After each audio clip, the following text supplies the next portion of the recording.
Olá, sejam bem-vindos à MF3, Escola de Filosofia. Hoje, Immanuel Kant, este filósofo, que a propósito de um vídeo que eu fiz sobre o iluminismo, tem, entre outros escritos, um texto muito específico, que é chamado O que é o esclarecimento, ou o que é o iluminismo seria, ainda que o termo em alemão é traduzido mais por esclarecimento.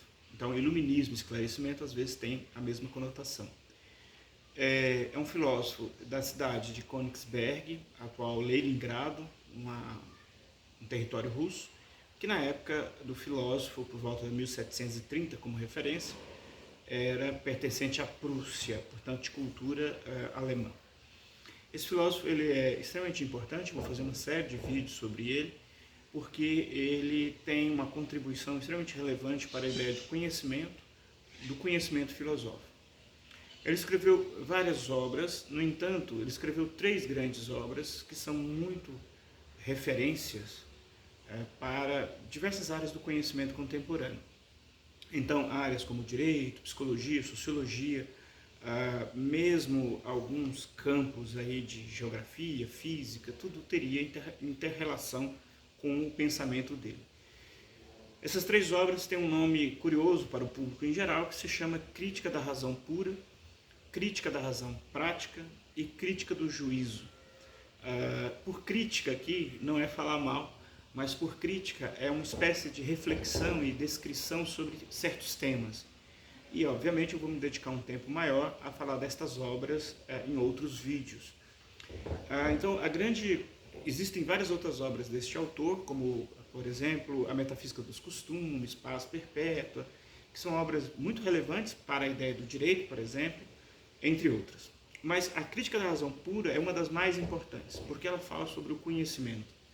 Movido por essa ideia iluminista de um valor da razão, este autor, então, elabora uma obra bem assim, complexa sobre como que a razão funciona, o que a razão pode conhecer e o que a razão precisa reconhecer que ela não dá conta de conhecer. A gente chama isso de limites da razão. A contribuição dele, portanto, em relação à filosofia até então, consiste em dizer que, ao invés de o meu intelecto ir atrás das coisas, são as coisas que viriam até o meu intelecto. E eu, então, disso que chega até mim, eu organizo o pensamento a partir de uma estrutura que eu já tenho. E aí eu produzo o conhecimento.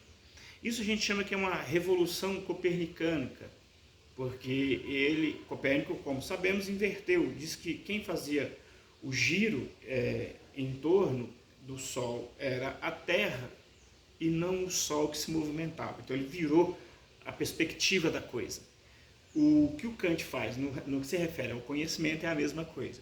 Até então se tinha muito a ideia de que o intelecto ia até as coisas e as conhecia. E ele inverte isso dizendo, não, são as coisas que vêm até nós e nós a conhecemos a partir disso. Isso aqui é apresentado simplesmente, mas tem uma profundidade e possíveis desdobramentos que eu vou apresentar nos vídeos sequentes.